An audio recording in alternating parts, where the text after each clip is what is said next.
Ever After High, Next Top Villain by Suzanne Selfers.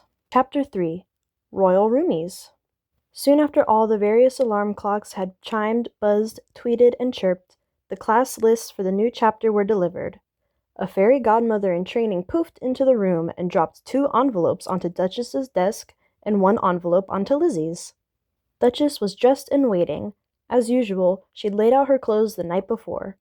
She'd neatly packed her bag with her tutu, tights, and point shoes. She'd already brushed her long hair, which hung in lavender, white, and black stripes. And she'd selected her favorite headpiece, a strand of pearls that looped around her head and was secured by a single, perfect, white feather. As the fairy godmother in training disappeared in a cloud of pink smoke, a flurry of activity arose on the other side of the dorm room. Lizzie Hartz was running late, as usual. Mornings were always a major drama. Why didn't anyone lay out my clothes? Why do I have to choose what to wear? Has anyone seen my scepter? If you took the time to be organized the night before, then you wouldn't have to go through this every morning, Duchess said. The word organized doesn't even exist in Wonderland, Lizzie said. Besides, if I were back in Wonderland, I'd have my own playing card army to help me in the morning. I'm still not used to doing all these chores by myself. She pulled a comb out of her black hair. Oh, I've been looking for this. Duchess hurried over to her desk and picked up the first scroll. A swan symbol had been pressed into the wax seal. Dearest Duchess, I hope this letter finds you well. Each time I look out the window toward the pond and see the swans, I think of you. Without your companionship, these days feel long, but I know that you are doing your duty, and that is more important than my boredom. We are so proud that you continue to get perfect grades at Ever After High, just as your mother before you. You bring honor to our family. Your loving grandmother. Although Duchess missed her home and her family, there was no time for homesickness at the moment. There was another envelope to open, and it contained the list of new classes.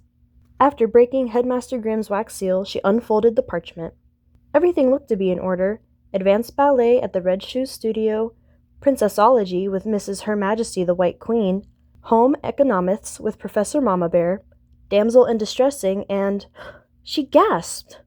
What the hex? Why am I registered for General Villainy with Mr. Badwolf? Pirouette, who was sitting at her nest, looked up from her preening and shrugged her wings. The nest was made from rushes that had grown in Duchess's backyard. This must be a mistake. Duchess reread the list. I'm not supposed to be in that class. We have a saying in Wonderland, Lizzie said. She sat on her closet floor, tossing things over her head as she put her outfit together. A heart-shaped purse whizzed past Duchess's head and hit the wall. If you're not supposed to be, then you should not be supposing. Duchess frowned. That sort of nonsensical thing came out of Lizzie's mouth all the time. It was called a riddleish, and only those from Wonderland seemed to understand it. Why do we get assigned as roommates? Duchess wondered for the umpteenth time. Over the chapter break, she filled out the roommate selection form. She'd even submitted an essay describing her perfect match as someone who is tidy and organized and likes birds. The word messy had not appeared anywhere in her essay. No matter how many times the cleaning fairies visited, Lizzie's side of the room always returned to disaster status. It was a mystery why they'd been assigned to the same room, just as it was a mystery why Duchess had been placed in General Villainy. Aren't you going to read your scroll? Duchess asked. I will, as soon as I find my deck of cards. Lizzie crawled under the bed, then re-emerged with the deck in hand. While Duchess possessed the magical power of transformation, Lizzie's power was to build anything with her deck of Wonderland cards. This came in hand if an extra chair was needed, or a ladder, or an umbrella. Lizzie opened her envelope and read out aloud. Princessology. That would be super easy. I already know all that stuff. Anger Magic Mint. Why do I have to keep taking that class? I'm trying to control my temper, not lose it. It makes me so angry that everyone expects me to be angry. She stomped her foot, then kept reading. Drama. Oh, that will be fun. Maybe I'll get the lead role this year. And General Villainy. Ugh, that sounds dreadful. And it's the first class. Talk about starting the day on the wrong side of the card deck. But at least we have it together. It made sense that Lizzie would be selected for General Villainy. Her mother was a notorious queen whose temperamental outbursts were legendary. But why me? Duchess thought. Have I done something wrong? Suddenly, Lizzie dove into a pile of socks. There you are, she said, pulling out a round, prickly lump. You silly little thing, I've been looking for you for days. The lump uncurled, then wiggled her nose. Her name was Shuffle, and she was Lizzie's pet hedgehog. It's time to go to class, Lizzie told her. Then she tucked the critter into her book bag. The hallway filled with the sounds of footsteps and chatter as girls headed out of the dormitory to their first classes of the day. Duchess left the window open so Pirouette could come and go as she pleased. Then she and Lizzie joined the stream of students. Despite the fact that they were opposites in many ways, Duchess was glad to have Lizzie by her side as they negotiated the crowded halls of Ever After High. Lizzie might lack organizational skills, but she certainly didn't lack confidence. Out of the way, she ordered, waving her scepter as if she'd already been crowned. They passed through the common room, ducking beneath the tree branches that grew inside the school. They grabbed brioches and orange juice from the cafeteria cart. All the students were talking about their class lists. "Why are you walking so fast?" Lizzie complained. "I want to get there early so I can tell Mr. Badwolf to transfer me to another class," Duchess informed her. Lizzie swung her bag over her shoulder. "Can you do that? Headmister Grimm makes all the class decisions. There must be some reason why he included you." She took a bite of breakfast. "Putting me in general villainy doesn't make sense," Duchess said, her brow furrowing beneath the pearl strand. Lizzie swallowed. "We have a saying in Wonderland, 'The rhyme of time brings the telling of rhyme.'" "What's that supposed to mean?" "It means all answers will be revealed in time." That was a nice thought, but the truth was, Duchess didn't have time on her side. She had only these moments at Ever After High to do her best, to get perfect grades, and to live her life before her destiny caught up with her. They finished their breakfast. Then, just as they left their juices containers with the recycling fairy, Lizzie cried. "Oh no!" Her hedgehog had leaped from the book bag and was running as fast as her pudgy little legs could carry her, which wasn't very fast. Because the courtyard was so crowded, the critter managed to disappear in the maze of feet. "Bad hedgehog!" Lizzie called. Then, in much the same way that Duchess transformed from a person into a swan, Lizzie transformed from a girl who'd been happily eating a brioche to an ill-tempered future ruler.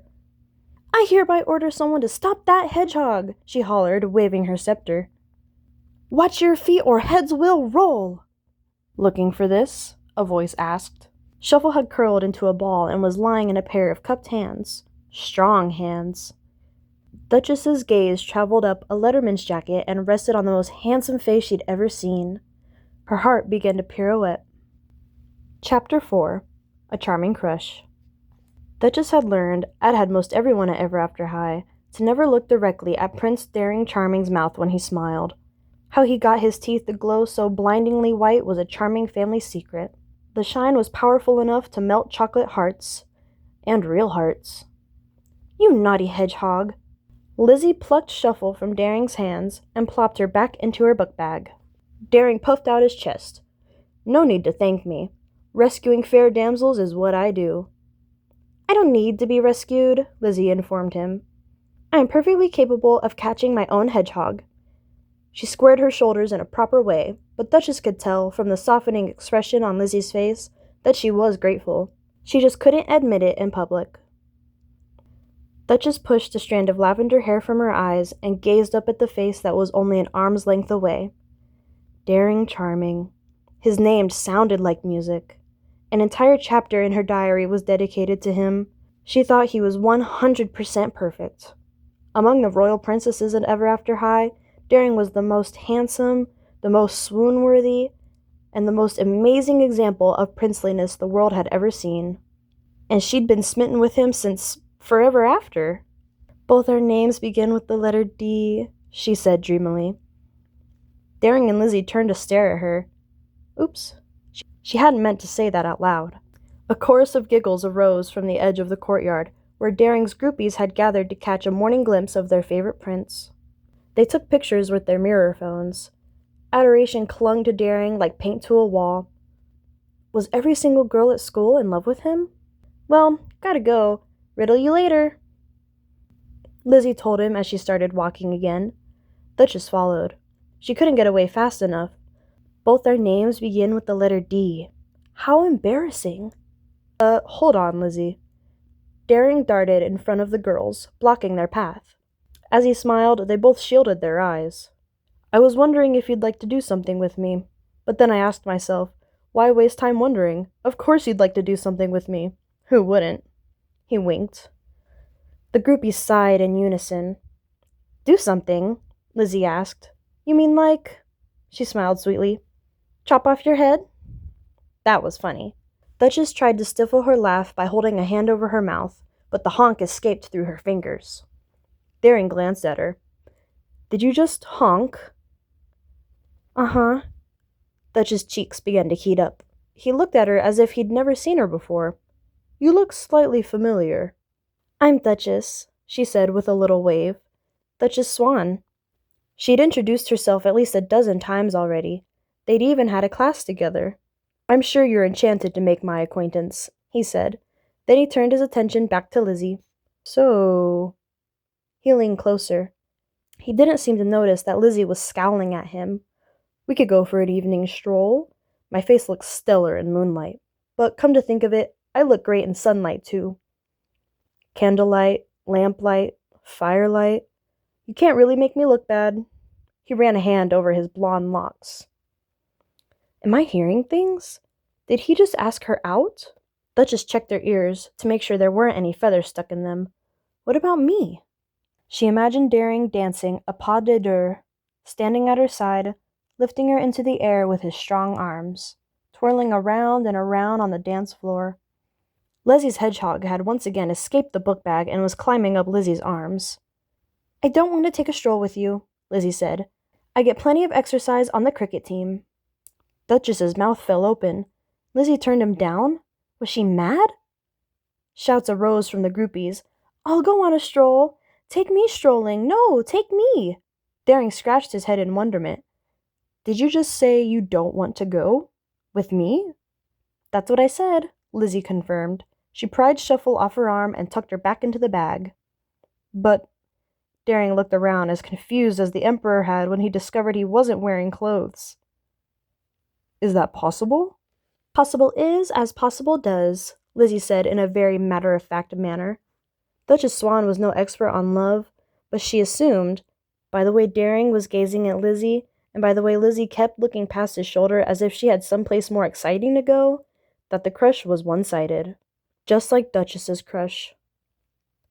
I'll go on a stroll with you, Duchess wanted to say, but the 5-minute warning bell chimed. She snapped out of her daze, remembering that she needed to talk to Mr. Badwolf. Come on, she told Lizzie. The two girls sidestepped Daring, then hurried across the cobblestones. Out of the way! Lizzie hollered at the groupies, who hastily scattered. I hate getting angry so early in the morning, she told Duchess. I don't know how my mother does it. She has at least 50 temper tantrums a day. I've only had a few, and I'm already exhausted. Lizzie didn't seem one bit happy that she'd been asked on a date by the royal hunk himself. How was that possible? Duchess wiped a crumb from the corner of her mouth, but the lingering sweetness of the brioche had become tainted by the bitterness of envy.